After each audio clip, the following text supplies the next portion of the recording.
Hello. I am testing, making sure my sound is working. Could someone raise their hand if they can hear me speaking? And then I will know. Oh, thank you, Pablo. Thank you very much. Um, I can't ask you to raise your hand if you can't hear me speaking because then there wouldn't be any logical. Anyways, it's always good to know that my equipment's working. So we have a fun show for you tonight. We're going to talk about something kind of new and kind of interesting. I've talked about this a bunch of times, but it's probably worth hearing this a few times if you haven't heard it yet, which is all about the mitochondria and the thyroid connection and how you can really get people who have fatigue-related problems better quickly based on labs in an efficient way that really works. That's not kind of some fake out thing. So let's talk about me first. We have one slide on me, minimal. I am Dan Kalish. I hope that um, you are new, maybe, or maybe you've been doing these classes for a while. I am now lead faculty for IFM's Practice Implementation Program, one of the biggest honors of my career to be able to work with IFM. Honestly, never thought I'd be able to be on the faculty for IFM. That's pretty amazing. It wasn't even a career goal. I thought it was like beyond what I could ever achieve. So it's so exciting. It's the most amazing group of doctors in the world. I get to go to all the faculty meetings at the conferences, and it's just it's just the greatest group of human beings you could ever meet. So it's a lovely experience for me. I have this other thing going on in the last couple of years as well, which I'm working with Dr. Richard Lord. So everything I talk about tonight is straight out of Dr. Richard S. Lord's brain. He wrote this book, the book on laboratory evaluations. This book is kind of out of print. You can't really get it anymore. And anyways, what we're talking about tonight is not in the book. What we're talking about tonight is the new cool stuff that Richard's been doing. And so Richard is the lead scientist that developed organic acids testing, the GIFX test. He's the scientist that is behind what we now call the NutriVal or the ion panel. The idea of testing fatty acids and organic acids all came from his brain. He's still alive, and I work with him every Monday. And then every Tuesday when I teach classes for the training program, I teach everybody what Richard just taught me. So now the Kalish Institute training program has really morphed in the last couple years to be it's kind of like the Richard S. Lord Institute because I spend all day Monday learning from Richard, and then all day Tuesday it just gets dumped into the brains of all the students. And it's what Richard wants. It's a wonderful experience for me. And again, who would have thought? If you don't know who Richard is, it means that you're young, and that's a good thing that you're young. The old timers, when they hear that I talk to Richard every week, are like, "What? You talk to who? How did you figure that out, kid?" Anyways, I'm very, very fortunate to be able to do that. I've trained a bunch of doctors, and people always like to know this little personal tidbit thing. So I actually did spend 2 years in a monastery, shaved my head, and did all that kind of stuff. And that was probably one of the better experiences of my life. Now I'm out in the world in a worldly manner, doing worldly things. So tonight we're going to talk about hypometabolic patterns on organic acids. This is new information for most of us. We'll review a bunch of labs. I'll keep flashing back and forth between the screen and the labs. We have a bunch of case studies that I pulled out from last week's classes as well, so you can see a little bit about how the training program works and how we interpret labs in class. And the themes here are the role of environmental toxins in weight gain and fatigue as environmental toxins damage mitochondria, and then how the thyroid and the mitochondria interact to conspire and cause weight loss resistance. And then this new breakthrough discovery of Dr. Richard Lord's about what a hypometabolic pattern is and how we can see it on the testing. How exciting for him, to have invented this test, 35 years ago, and then to see new applications for it. It's pretty cool. It's funny because every Monday I really do spend all this time with Richard, and it's like having this book come alive in this older Southern gentleman who can talk to you and tell really good jokes and is really a wonderful man. It's just like, uh, and I thought at the age of 54, I kind of had my time of learning new stuff, and the work I've done with Richard in the last few years has been the most exciting of my professional career in terms of learning. And and just realizing that the learning process just never really ends. Okay, so let's jump into it. And I'm going to slip through the slides kind of fast. Just their pointer, kind of make a few points here so we have time to go through some labs and actually review some labs. So we can all agree there are a lot of chemicals in the environment. If you could count them, 80,000, 82,000, something like that. There's probably more. Who knows? There's probably 100,000 we don't even know about that people have made. And, there's pesticides, hundreds of them. Every baby, they measure this. The CDC, Centers for Disease Control, measures this, how depressing that job must be. Every newborn baby in the United States has somewhere between 50 and 70 toxins at birth.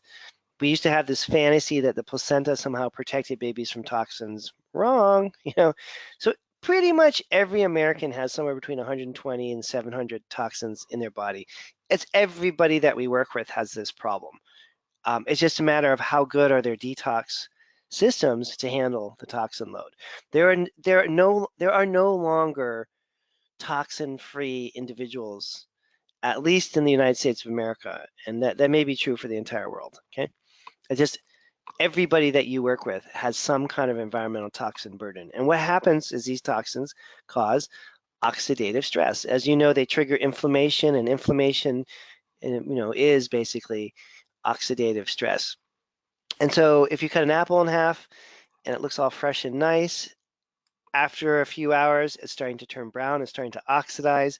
Our tissues inside our body go through the same process, they oxidize. And generally, it means that they're wearing out and they're not doing well. And it turns out that certain tissues in the body oxidize really readily, and certain tissues are kind of resistant to it. And unfortunately, there's a lot of damage that can occur from environmental toxins directly assaulting the mitochondria. And then this is just a total aside, but I just think it's an interesting little factoid. Like, why does the apple turn brown? Well, it's oxidizing, and there's not a lot of antioxidants in the white part of the apple, right? If you cut a mango in half, you can't really cut a mango in half because there's a big seed in the middle, but if you try to cut a mango in half, you kind of cut it, in half, sort of, and you leave it out for a few hours, it doesn't turn brown because the mango, which is bright orange, the antioxidants are in the actual flesh of the fruit. Okay, so I don't know. That's kind of an interesting thing. With an apple, the antioxidants are in the skin, so the inside of the fruit doesn't have a lot of antioxidants. I don't know what that means, if that means you should go eat a mango or what, but I like mangoes a lot, and I think that's kind of my pro-mango argument there. So here's your mitochondria on the upswing, when you have a happy mitochondria, and what is it doing? It's powering the cells, it's making energy. One of the main reasons why we breathe, if not the main reason that we breathe, is to provide oxygen to the mitochondria. So if you're ever wondering about how important the mitochondria are, I have a little exercise that I do with patients now, and I think this is funny. It's a little wise ass, but it kind of proves the point.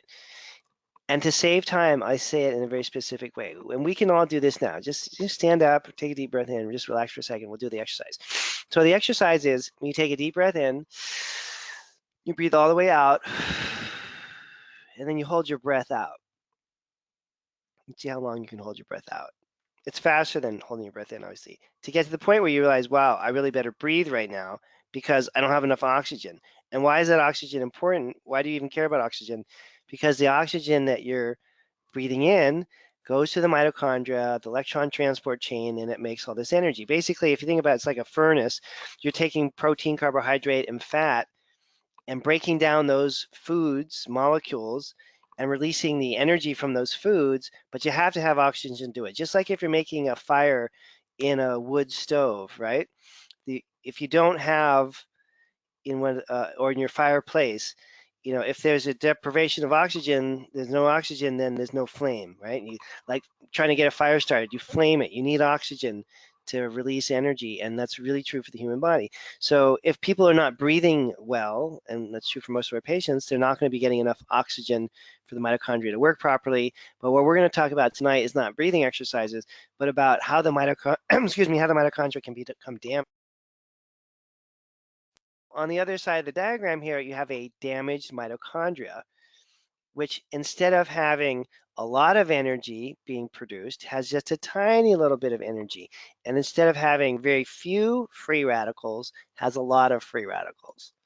Okay, so when the mitochondria becomes damaged, it's not functioning as well, you end up with a lot of free radicals, which in turn generates even more oxidative stress. But what we're worried about in general is not like the damaged mitochondria, but how it gets damaged. So environmental toxins come in and hit mitochondria, very sensitive mitochondria, and physically damage it to the point where it's not operating properly. In fact, with the patient population we're going to look at tonight, there's so many hits to the mitochondria that there's destruction of mitochondria. They're not only damaged, like this one over here, but they're actually dead. They're gone. They've been destroyed. I don't know if you can kill a mitochondria because it's not really a cell, but you get the idea, right? They're physically no longer present. And that's the definition of a hypometabolic state. Not just that the mitochondria are messed up, that's like a garden variety cell energetic problem, but that the mitochondria are actually gone. Fascinating, and you can see it on the labs. And there's all kinds of scientific evidence for this too. I'm not going to go into it because I don't understand it, to be honest. But Richard Lord has all this stuff. If you're desperately dying to know about it, you can email, I guess, me, maybe. I don't even really have all the research studies. We have to just kind of trust that Richard's actually been researching this for 35 years. And so when he talks about mitochondrial retraction, or I talk about a hypometabolic state, it's in the scientific literature as well as being in represented in the labs that we're looking at. Okay. So the adrenals play a role, but we're not going to talk about the adrenals tonight, other than to say I do a lot of adrenal or HPA axis programs to reset the HPA axis and deal with adrenal exhaustion, adrenal fatigue, HPA dysfunction, whatever you want to call problems with the adrenal glands. And we're not talking about that tonight, other than to say that in people that fail with adrenal programs, in other words, in the patients that I've worked with where the adrenal program offers no benefit, no relief of symptoms, I found 100%, nearly 100% of those people are hypometabolic, meaning that they have an adrenal problem, yes, but perhaps more importantly, they have both a thyroid and a mitochondrial problem. And it does seem to me that the people that have what we're talking about tonight, this hypometabolic state, this weakened mitochondrial system and a messed up thyroid, don't do real well on adrenal programs. So right off the bat, if you're in practice and you got a bunch of patients that you tried adrenal protocols with and they really didn't help much, you might want to run an organic acids test and see if they're in this hypometabolic state. So thyroid is important in regards to what we're talking about. And if you have, I don't know, like if you have like 100 doctors in a room and you just say, what does the thyroid do? Someone's going to say it regulates basal metabolic rate because that was in some textbook that we all studied, on a ton, I'm sure on a ton of exam questions, whether you went to medical school or chiropractic college or naturopathic college or acupuncture school, right? It's just everyone kind of knows that thyroid regulates basal metabolic rate. That's just one of the things that thyroid does. And then another way to start to think about thyroid in regards to mitochondria is, we all have these kind of hormone action, kind of like reflexes. So like if I say insulin, you're going to think blood sugar regulation. That's probably the first thing that you think. I say insulin, you say blood sugar regulation. I say testosterone, you might say something like sex drive or increased muscle mass or something like that. And if I say estrogen, you might say, female reproductive hormone stimulates cell growth. If I say progesterone, you're going to say it's a progestational hormone, promotes pregnancy. So, we have these kind of quick associations that we make about, okay, this hormone is responsible for doing that. And then thyroid, again, it's like basal metabolic rate. But when we say basal metabolic rate, what do we really mean?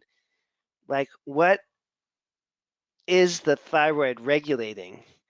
If estrogen is regulating, female hormone, female reproductive stuff, and insulin is regulating blood sugar, the thyroid is regulating metabolic rate. That's just a fancy way of saying the thyroid is regulating the mitochondria, because the mitochondria are carrying out this metabolic burn, right?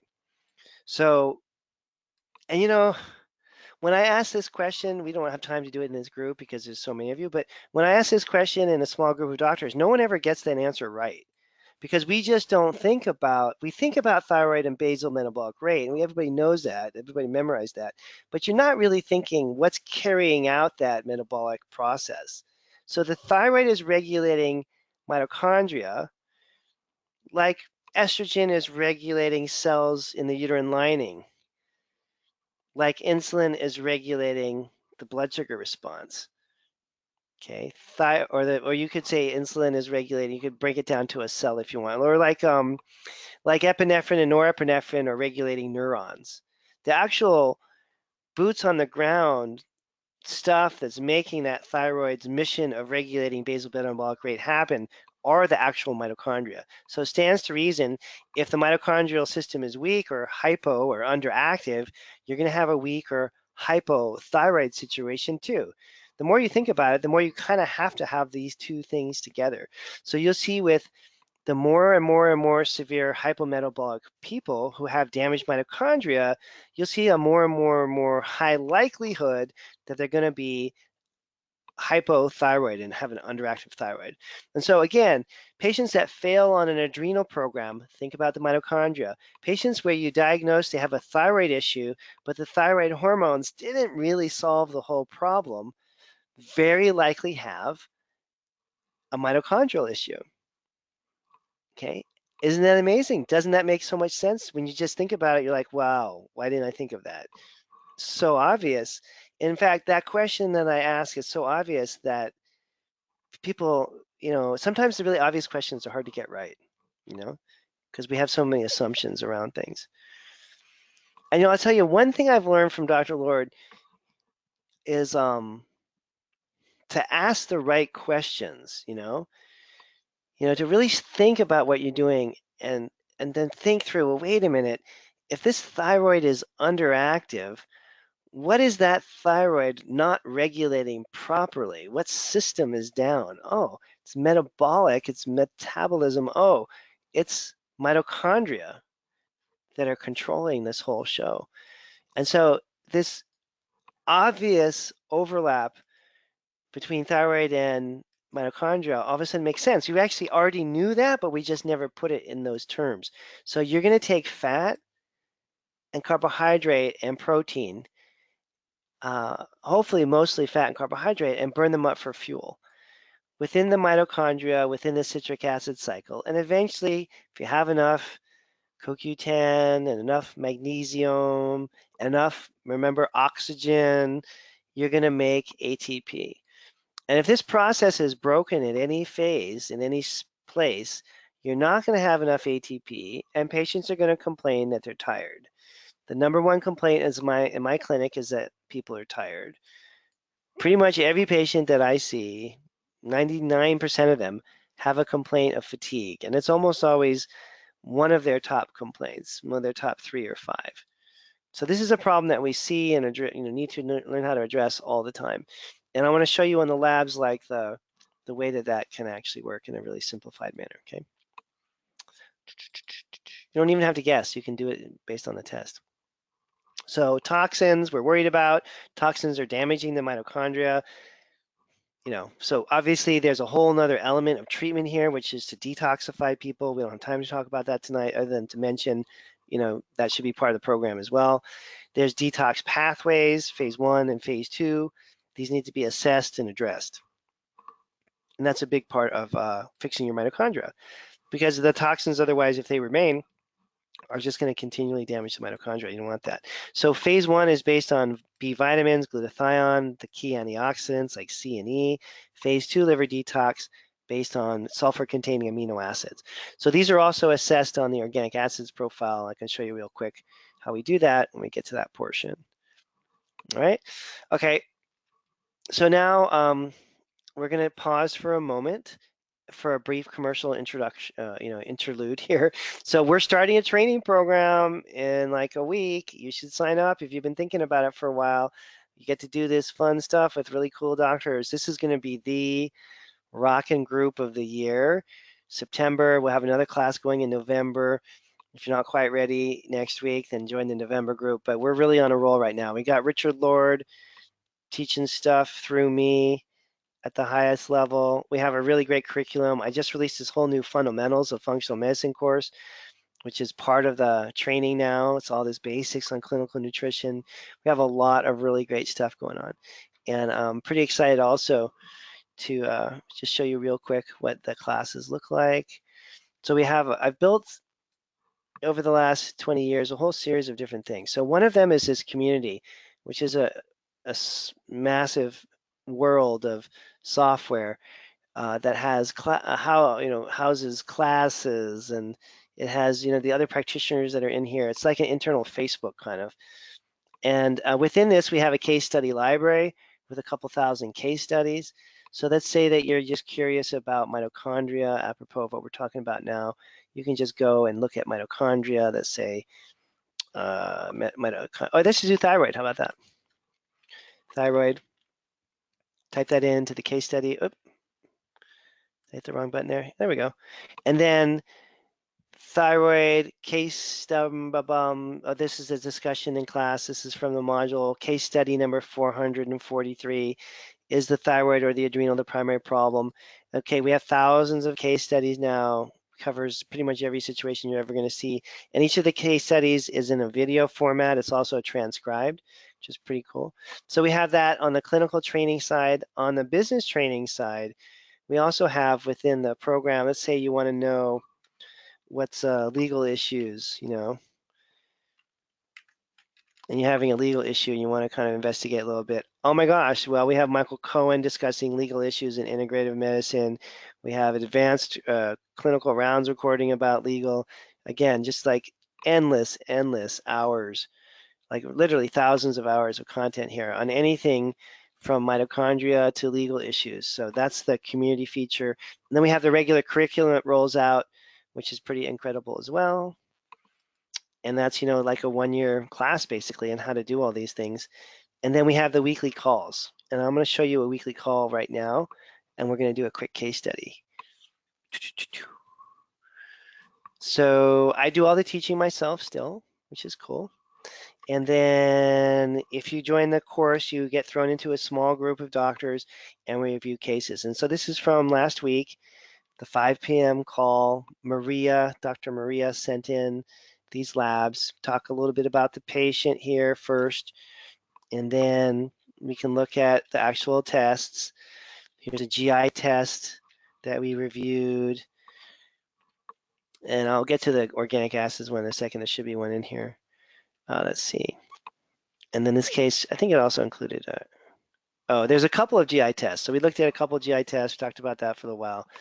And then the patient, I think it also submitted, oh no, sorry, that was just a GI case. Okay, so then we reviewed and talked about what the protocol would be. Here's the next case. Carrie, one of the doctors in the class, submitted talking about a patient who's on Synthroid and Zyrtec, is got chronic skin problems and depression and anxiety. Did an adrenal panel, we went over that. Did a GI test, went over that. And then let's look at the organic acids. I'm pretty sure there's one right here. Yeah, and then they did an organic acids test. So blah, blah, blah, blah, each case is anywhere from 5 to 15 minutes. We review them all. And then here's the organic acids. So on the organic acids, what we're looking for, and if this was a regular class, and part of the training program, we'd actually be talking about the patient and then design protocols. So what we're looking for a hypometabolic state is more than 6 markers out of the first 21 that are low. More than 6 markers out of the first 21 that are low. Now this patient is not hypometabolic. You can see the majority of the markers are high. That's a normal mitochondrial damage situation, not the exaggerated one that we're talking about tonight. Okay. And again, if more than 6 of the first 21 markers are low, it's very likely that you have a hypometabolic state, according to Dr. Lord, who's been obsessing on this for 40 years. Here's Verona submitted a case. Oh, here's a good one. This is a little bit cleaner copy. So let's look at this real quick. So this is an organic acids class test that we looked at last week. And in regards to what we're talking about tonight, if you have 6 or more of these markers of the first 21 markers are low or undetected, then you have a hypometabolic person on your hands. If you have a pattern of numbers that are super high on the organic acids markers for the mitochondria, then you have the regular kind of garden variety cellular energetic problem. That still causes fatigue. And you can see with this particular patient, all these high markers here. So that's going to be blocks within the mitochondrial production of energy that lead to increases in various compounds, and that you want to work on the mitochondria. But what we're going to look at tonight, and I'll show you one example right here. This is a Pam, one of the doctors in the class, submitted this one. And here's an example of a hypometabolic state, kind of extreme. But of course, DL means underneath the detected limit. So we're going to add up how many of the first 21 markers are low or undetected. 1, 2, 3, 4, 5, 6, 7, 8, 9, 10, 11, 12. This is a little too easy. But anyways, 12. So we're already past 6, right? 13, 14, 15, 16, 17. So out of the first 21 markers that look at cell energetics, there were 18 that were low. So that's an extreme example of a hypometabolic state. And what does it mean when there's so many of these markers that are low? Well, funny you should ask. Let me show you here. Oh, sign up for the class. Just sign up. We're going to have a really great group. That's the end of the advertisement part. Oh, and you get about a week to make up your mind, but sign up. Okay, so let me just show you here the thing here. So when you see these high markers on the test, it means that there's a block. Like for example, if there's a block right here, then citrate's going to go up. And then you're going to want to give a specific nutrient to make that pathway cleared up again. If there's a block right here, then these other markers are going to build up. So when we see a high level on an organic acids test, it means there's a nutrient deficiency that you can fix. And the super, super important ones that you should just know off the top of your head, if someone says mitochondria, what's the most important, most important stuff for the mitochondria to work properly? There should be 3 things that just pop into your head like immediately. And let me write these down for you so you get them. So the person says, okay, I got a mitochondrial problem, or you see these high markers on the lab, and you're like, oh crap, what am I going to do? I don't know what I'm supposed to do. I didn't take Dr. Kalish's class yet, didn't sign up for his class yet. I don't know what to do. So you would think, first of all, oxygen, number 1. Why? Well, try holding your breath. How long do you last without your breath, right? You have to have oxygen to make energy. You have to have it. So that's breathing exercises. That's whatever you need to do to get people to figure out their oxygen needs, right? And then right after that, you're going to think magnesium, because magnesium is involved in every step of energy production. And then you're going to think good old CoQ10. So oxygen, magnesium, and CoQ10, those are the essential things for the mitochondria. When we get to designing programs for rebuilding mitochondria, we can expand on that. But these are the 3 biggies. Whether the patient's markers are low or high, wherever they are, mitochondrial problem, oxygen, magnesium, and CoQ10. Okay. All right, so let's pick it up again here. Class starts September 25th. Here's our liver mark. So we just briefly talked about phase 1 and phase 2. Don't want to forget about this because you need to address the liver when you're trying to fix the mitochondria. Otherwise, toxins are going to continue to build up, right? And that's basically what this slide says. So I'll show you on the organic acids how you check detox pathways. We'll show you about mitochondrial health, and we're going to just do that real quick, and then we'll come back and we'll look at the hypometabolic patterns. So this is really not as hard as it looks. You know, I was talking to Dr. Lord about this on Monday. I'm like, Richard, people don't understand these tests. How is anyone going to get better if doctors don't understand? And he just said the most beautiful thing. He said, Dan, the problem is, my problem is that the more you learn about this stuff, the more you realize it's really helpful to learn more stuff. But then you have to get started if you're a doctor. You can't just wait around until you understand everything and then start helping people. So Richard's point was that even if you do the basic things, people are going to get better. So if you just give someone some liver support, tell them to breathe deeply, give them some magnesium and CoQ10, they're going to get better. If you understand the depth of mitochondrial patterns that we're talking about tonight, then it's even better. Okay, but the basics work. Oxygen, magnesium, CoQ10, breathe, take your magnesium, take your CoQ10. So if you want to get a little bit more sophisticated than that, remember the first 21 markers here are all sort of referendums on your mitochondria. So that includes fat metabolism, carb metabolism, energy production, and then the B vitamins. The B vitamins are on the next page here. Now, if you're running NutriVals instead of these particular panels, this is an organics profile from Genova. Genova also has NutriVals. And with the NutriVals, you can make the conversion. You just got to kind of do a little, it's like a language conversion. So they have all these same markers. They're the B vitamin markers there, just like the ones before. On the other formatted test, on the test formatted the other way. I think they even have like a little thing that gives you a clue about CoQ10, etc. And let's see. It's just a little easier to read it on the other test just because of the way the test is formatted, but you can do it with this one as well. And here instead of lactate, it's lactic acid. Instead of pyruvate, it's pyruvic acid. Instead of beta hydroxybutyrate, it's butyric acid, and et cetera, et cetera. Instead of citrate, they call it citric acid. Instead of isocitrate, it's called isocitric acid. Instead of alpha ketoglutarate, they call it alpha ketogluteric acid. Instead of succinate, they call it succinic acid. Instead of malate, it's malic acid. So these are the exact same markers. Instead of adipate, it's adipic acid, sucric acid, etc. So if you look at the form, the version that I always use here, you can transfer this over, right? It's the same markers. Like here's your citrate instead of citric acid, your isocitrate, blah, blah, blah. So I'm just so used to these. And these are all grouped in an easier to understand way. So in the first 21 markers, more than 6 or low, you have a hypometabolic state.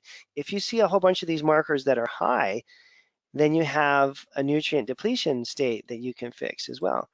Okay.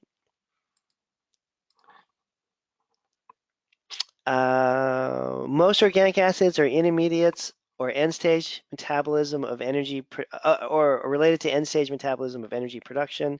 High levels of the intermediates is typically trouble. Low levels means there are not enough amino acids, which means there are not enough components to convert into metabolites. So in other words, when we see these really low marker tests, they don't even have enough mitochondria, they don't even have enough amino acids to make these reactions move forward. Mitochondria consume 90% of the oxygen used by the body for oxidative phosphorylation. And oxygen serves as the ultimate electron receptor. So you don't really think about, well, like think about it this way, like if you think about gut repair, there's a lifestyle change you want the patient to make. Eat better food that's, anti-inflammatory. Don't eat pro-inflammatory food. Get on a gluten-free, dairy-free diet. You want to fix your gut. So you got a gut problem, you're thinking lifestyle change is better food. If you have a stress problem, you're thinking, oh, the lifestyle fix is you want to meditate or do something that's, relaxing. If you have a mitochondrial problem, the lifestyle change is to teach them breathing exercises so they get the oxygen they need. Otherwise, you're not going to get their mitochondria working. Okay. And then there are also some key nutrients like carnitine that play into this.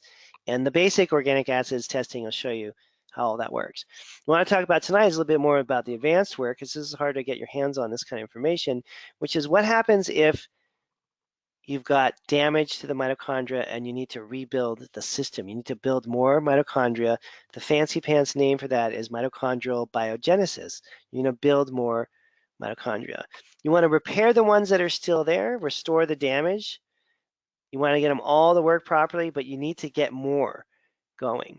And here are the key nutrients for correcting a hypometabolic pattern. Free-form amino acids, CoQ10, something called PQQ, which is specific for mitochondrial repair, B vitamins, some kind of combination formula, tryptophan, magnesium, and oxygen. All right, so let's look at an actual lab and then a protocol real quick so you can see how that would roll out. And remember, you can do this with NutriVals. You just have to kind of reinvent them a little bit. It's because the formatting is different, but they're the same markers. So let's find the next one of these sample ones here. So these are all actually taken from class. Elke is a doctor in the class. As a patient, top complaints, joint pain, body aches, fatigue. And here's the organic acids. So fatty acid metabolism, all three markers are low. Now, typically with the interpretation of organic acids, you would say that's normal and fine. Typically, you would think if these markers are high, there's a problem. So if these markers are high, it indicates that the person has a carnitine deficiency. If these markers are low and you see six or more total, more than six total low, then you're dealing with a hypometabolic state. That means that this is a problem because there's not enough mitochondria to even register a reaction. So when Richard originally designed this test, Nutrival, organic acids, whatever you want to call it, the only thing they were really thinking 35, 40 years ago was if there's a high marker, there's a problem. Now the science has come along so far, we realize if there's enough low markers, it's an even more catastrophic problem. Kind of makes sense in retrospect. Took like literally 30 years to figure this out.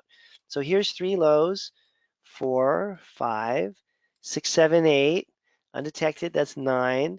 Undetected, DL is undetected, that's 10, 11, 12. Okay, we're already past 6. So this is a hypometabolic patient. They don't have enough mitochondria to even mount a response. And we're seeing a cluster of low levels, more than 6 that are lows.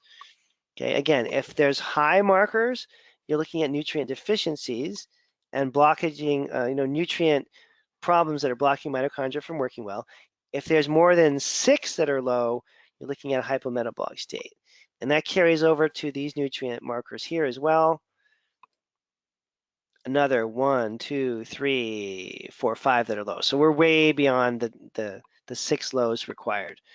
So this is a hypometabolic patient. So let's say you get this lab back and you're like, I understand why you're so tired. You have damaged mitochondria and there's not enough mitochondria, either. What are we going to do? Okay, well, we're going to give them an exercise, a lifestyle change, right? So what's the lifestyle change? And isn't it lifestyle change? Isn't functional medicine, the whole point of functional medicine is lifestyle changing. Breathing exercise, whatever you want to do. Some kind of a breathing exercise so they breathe more deeply. But they got to really do it. You can't just show it to them and then they walk out and they never do it. You got to convince them to do it, okay? And then let's look at the actual supplements. So we already talked about CoQ10. Well, let's do it in order, sorry. Magnesium. And you want them on at least 400 to 600 a day, however you do that. More, maybe I'll put question mark, maybe more, but that's like a minimum. With CoQ10, you want them on at least 200 a day. I mean, that's wimpy. Let's just say at least 400 milligrams a day. I'll put more because, hey, if that's not working, you might need to give them more. Have some people up to as many as 1,000 milligrams a day of CoQ10. It gets really, really expensive. I wouldn't start anyone on that amount because it just costs a fortune. You need some free-form amino acids. Every company has a powder. And you want to dose it in a very specific way, about 7 to 10 grams at one time. So there's a bunch of research that shows this, and this is interesting because it's counterintuitive. Usually with amino acids, you want to spread them out so the absorption happens over the day. When you're trying to repair mitochondria, you'll get more mitochondrial repair if you do larger single dosages of amino acids. What happens is the body starts to uptake the amino acids using for its regular day-to-day stuff. And if you overload the body and you give this much free-form aminos at one time, that extra amount that's not used for cellular stuff in the moment is going to be used for mitochondrial repair. So very specific with amino acids. Don't dose them in a graduated way throughout the day. One big hit, 7 to 10 grams all at once, at least once a day. I'll put more. I don't know. It just depends on how sick they are and how much you need to give them. So you may need to do more. So magnesium, CoQ10, free-form amino acids. You can also use a combo product. And this is your Mitotone, your Mitochondrial Energy, your MitoVive or MitoVive. These are combination product. All the big companies have them. Mitotone, that's a Douglas one. I developed that one. You want to be nice, buy that one.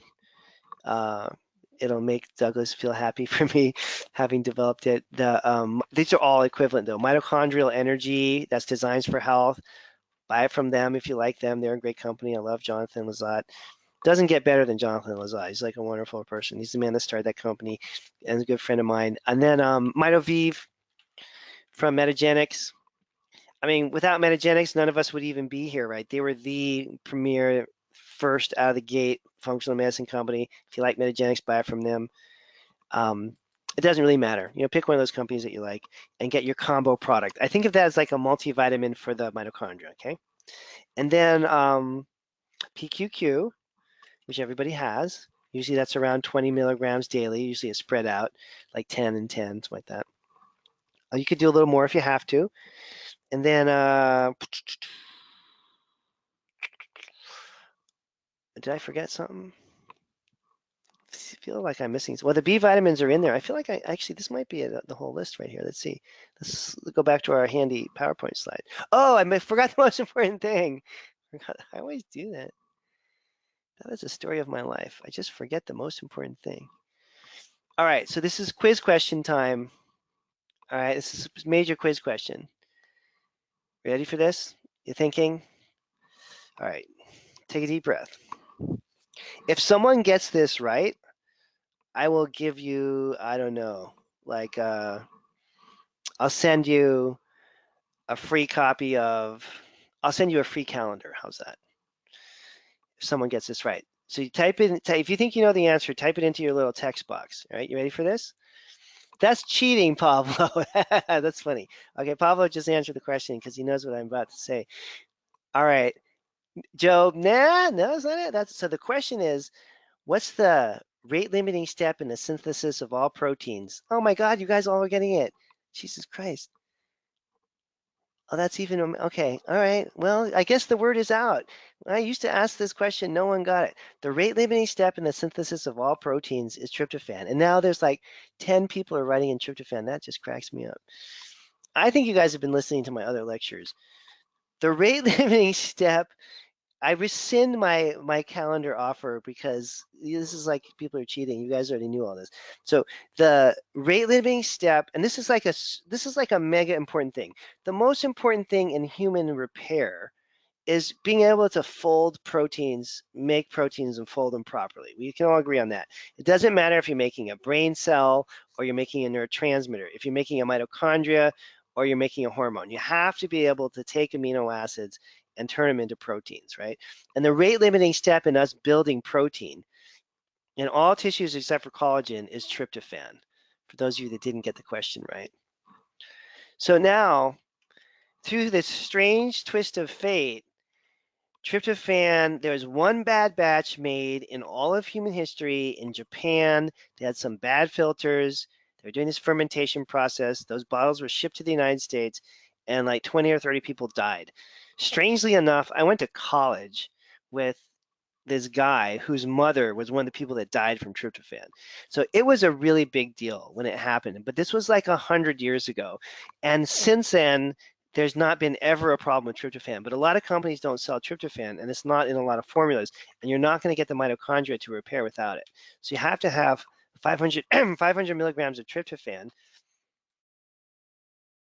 or oftentimes a lot more. Give it its sleep at bedtime, if they have a sleep problem, and then combine it with the free-form amino acid powder. So give them like, 1,000 milligrams with the powder or something like that. And then give them another little bit at bedtime if they have trouble sleeping. And without that, it's like the secret ingredient in this whole thing. If you don't have it, you're not going to be able to synthesize proteins. And most people are, going to need the tryptophan to rebuild. So combine it with the free-form amino acid, 1,000 milligrams, and then plus if you want another 500 or 1,000 at bedtime, just depending on how sick the person is, you can regulate this. That is so funny that you guys all got that right. That just cracks me up. That just cracks me up. Richard Lord, if he could hear this, I'm going to send him a copy of this tape. He would be crying right now. He would be laughing or crying. He'd be so happy that you guys are actually understanding all the stuff that he's teaching me. So cool. It's like biochemistry 101, right? What's the rate limiting step in the synthesis of all protein except for collagen in the human body? Like we should have all been taught that the first day of whatever school you went to, what, tryptophan. And people are usually tryptophan deficient and they can't get it from their diet in the amounts that they need. So that's the key ingredient. And I forgot it. Look how, I put it last. It's the most important thing. And it's still in my brain that doesn't show up in the proper order even yet, even though I know it's the most important thing. Okay, so tryptophan, essential.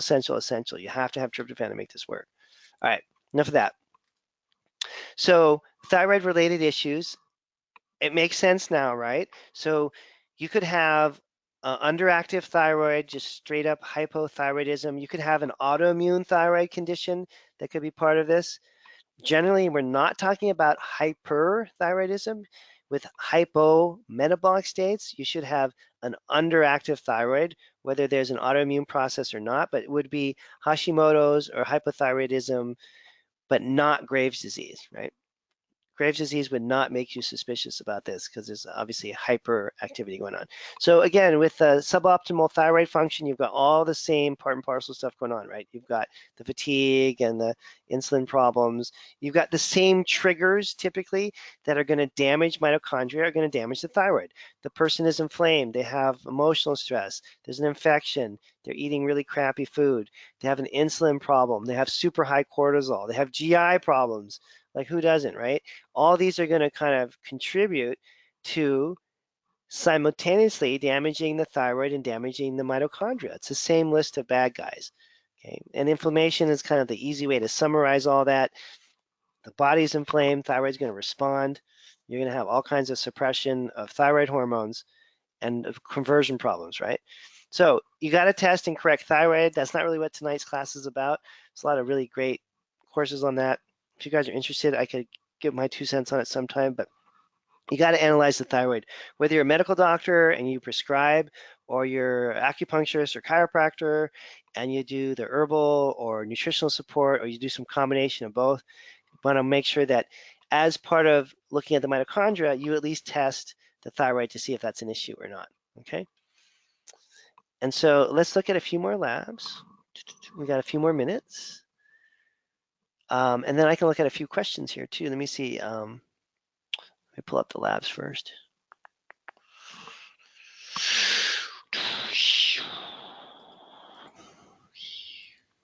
This is really important stuff. I'm glad you guys are into it too. Here's another lab. Let me look at questions. Is there a difference in impact on the mitochondria with hypothyroidism if it's caused by autoimmune? I don't think so.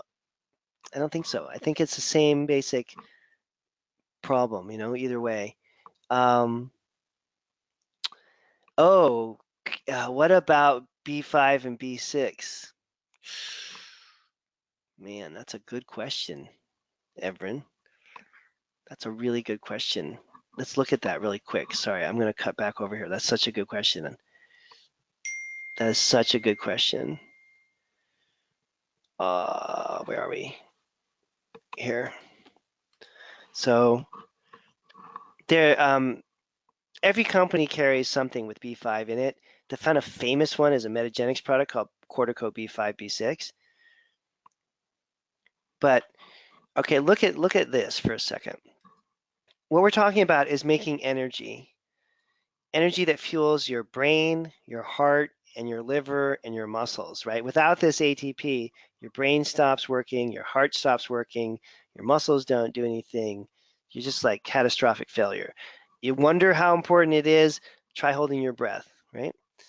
So what's really happening behind the scenes is, though, we're taking fat, carbohydrate, and protein and breaking it down to fuel the citric acid cycle. And where does B5 sit in all this? Right here. So you ain't getting nothing past this red line. If you're low in B5, nothing's going to happen. You could eat the finest quality fat. You could be high carb, low carb, whatever. You could be like getting the best quality protein on the planet. You could have enough CoQ10 to fuel a racehorse. You could have enough magnesium for it doesn't matter. If you don't have pantothenic acid or B5, it's sitting right here. See acetyl-CoA? This is B5. It's in a sense like this linchpin position here. Nothing's going to happen without the B5. So Evan, that's a really great question, okay? Because that's super, super important. And I was going to say it's a little off topic, but it's a little subtle kind of question. But yeah, you have to have B5. Um, and typically the B5 is going to be in a multivitamin. If they need more than that, you can give them like, a 500 milligram B5 a couple times a day.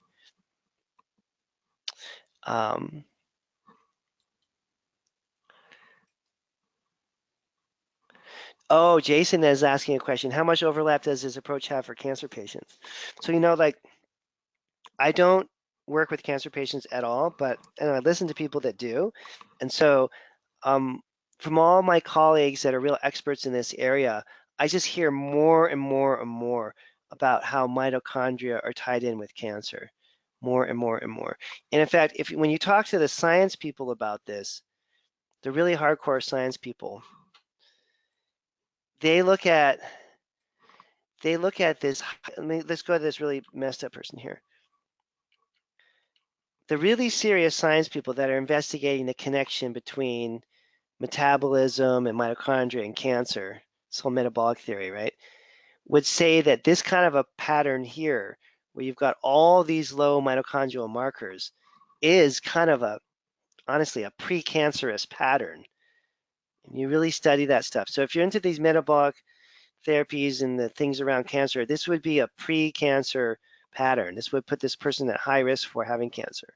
And if you already have cancer and you have this problem, then you're kind of in the deep end of the pool. You've got some serious problems there. Oh, and then the B vitamins.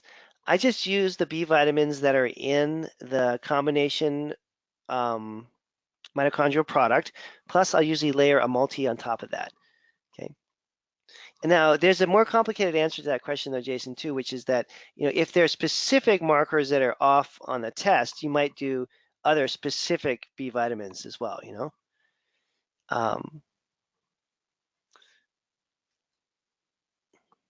Can taking carnitine for high levels of fatty acid metabolites cause a hypothyroid state?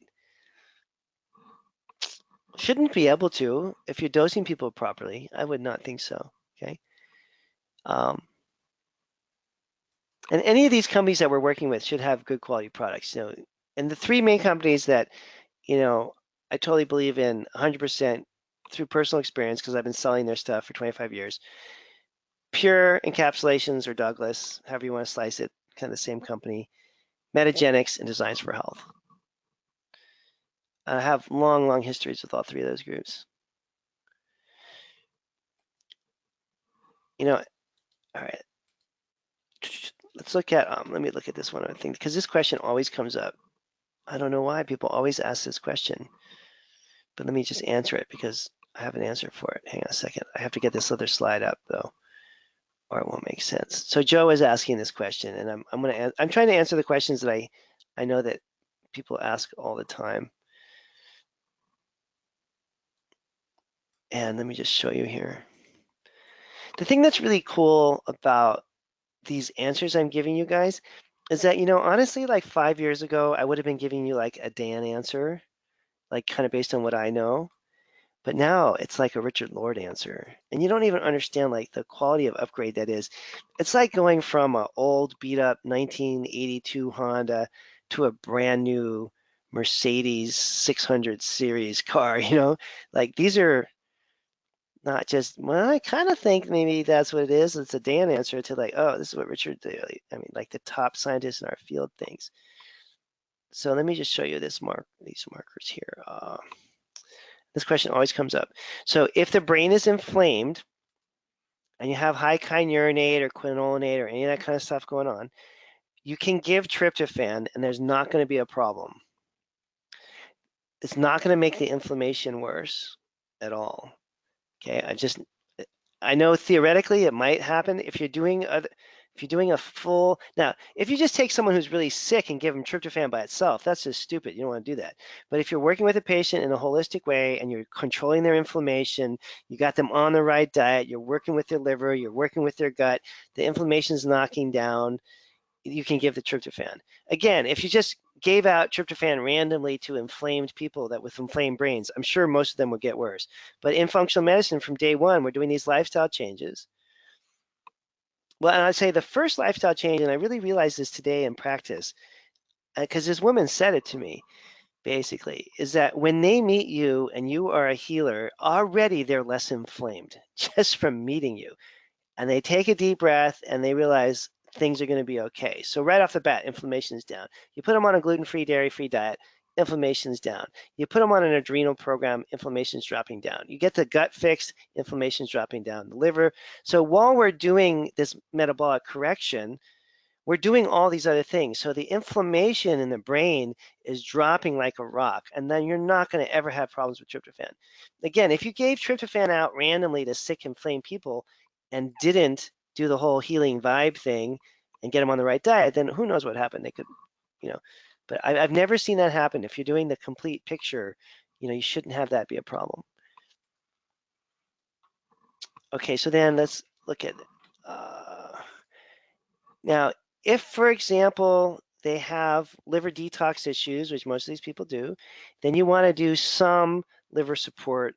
N-acetylcysteine is kind of standby, isn't it?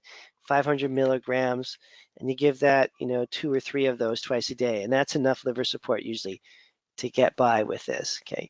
And not everybody is going to be able to take that much stuff, so you're not always going to be able to sneak in the liver support, but if you can, it's not a bad idea, all right? Let me see. There are other great companies out there, by the way, that I didn't mention. I just don't have personal relationships with the ownership and with all the sales reps. So the 3 companies that I mentioned, I've known either the owners or the CEOs and sales reps from those companies, since like 1992. So they're kind of like my friends. But there are other really, really good companies, okay? I'm not just saying those are the only ones. I just don't know them as well. I think we got... What if your carb, fatty acid, and energy production markers are normal or high, but your amino acid markers are almost all 0, and primary complaint is fatigue? So Beth is asking that. Yeah, you can use amino acids in those people as well. Let me put it another way. Actually, there's a question behind that question. Let me just show you here real quick. Oh man. I feel like Richard is giving me these superhuman powers. I really mean that. Like, I feel like he's just up-leveled my skill so much. So let me show you here. So we're talking about using amino acids in high dosages, concentrated amounts, 7 to 10 grams once or twice a day to build more mitochondria. Okay, that's like the theme of tonight. You can and often should use free-form amino acids just because the person's low in amino acids. That's a whole different problem. So actually, let me write this out, and we're going to end on this thought because this is like a kind of a cool and interesting thought. This is Beth kind of stimulated this question, but let me write it out here for you because I didn't really understand this until recently, and maybe you guys are missing this too. So there's at least 2 ways we use nutrition. So there's a low level of magnesium. We give magnesium, patient better. It's a basic deficiency. The person is physically low in magnesium. Can you give magnesium to someone who's not low in magnesium? Yes, absolutely, you can. That could be my political slogan if I ever run for president. Yes, you can. All right, so then, by the way, that's not going to happen, but the magnesium, just a simple example, magnesium is a vasodilator. So you got a patient that has migraine headaches. Who cares if they're low in magnesium? Just give them magnesium and see if their headaches go away. You're using magnesium like someone would use a drug. You're using it because you know it has this predictable effect of being a vasodilator, which apparently I can't spell. Okay, so are they low in magnesium? You don't care. You're just giving magnesium in a therapeutic dose so their headaches go away. Cure headaches, okay? But you're not treating low magnesium. So with amino acids, think about it this way. If you're low in amino acids, yeah, you give free-form amino acids. We're not talking about that. We're talking about using amino acids to force increased production of mitochondria. It's explicitly not a deficiency of amino acids. We're using these huge amounts of free-form amino acids so that your body starts to make more mitochondria. Now, are a lot of these people also low in amino acids? Yeah, they probably are. But they don't have to be. So another way of saying that is, let's say you're running amino acids on somebody and the amino acids are all normal, but they're in a hypometabolic state. Do you use amino acids? Absolutely. You're not trying to replace a deficiency. We're doing amino acids for an explicit purpose of getting more mitochondria to grow. Whether the patient is low in amino acids or not is irrelevant. If you have a patient with migraine headaches, you might use magnesium because it's a vasodilator and it often relieves migraine headaches. Whether or not they're low in magnesium, you don't care. You're getting a therapeutic effect out of it. And the way that they talk about this is that you can have a relative deficiency or an absolute deficiency. So a relative deficiency means that you're using the product in a therapeutic way, whether or not there's an absolute deficiency. An absolute deficiency means you're just low. So like if you're wandering across the desert for 3 weeks, you are deficient in water, right? You're absolutely deficient in it. If you're doing a detox program and you're dumping out tons of mercury, you may be well hydrated, but you might want to give the patient extra water so they can dump out the mercury. You're not giving them the extra water because they're dehydrated. You're giving them the extra water because you want them to dump the mercury out, okay? By sweating a lot or peeing a lot or whatever. So when we think about nutrients, think of them in these two categories. You can give magnesium or give amino acids if the levels are low, but you can have normal amino acids in a patient that has mitochondrial destruction. That could definitely happen. And you're going to then you have to explain to them, we're using, your amino acid levels are fine on this test. We're using these free-form amino acids to build more mitochondria. And that's the whole point of the treatment that we talked about. So anyways, that was a really great question. I think Beth asked that one. Thank you, Beth. Let me see if there's anything else before we wrap up here. For kids, usually you want to be extra careful. Usually base the dosing on body weight. So if the kid is like 50 to 100 pounds, usually you give a half of the adult dose. If the kid is under 50 pounds, usually it's somewhere around a third. And if you're concerned or you're worried, just start really low and you can taper up, okay? All right, everyone, thanks for attending tonight. Oh, and let's end on an up note because you're all now gonna rush to my website and sign up for the class that's starting next week. And okay, I understand you're so busy you can't do September. We'll have another group in November. You can go sign up for that, all right? And if I haven't convinced you to sign up for class yet, then I will see you at the next free one of these. We do these once a month usually, okay? We'll be in touch. All right, bye for now.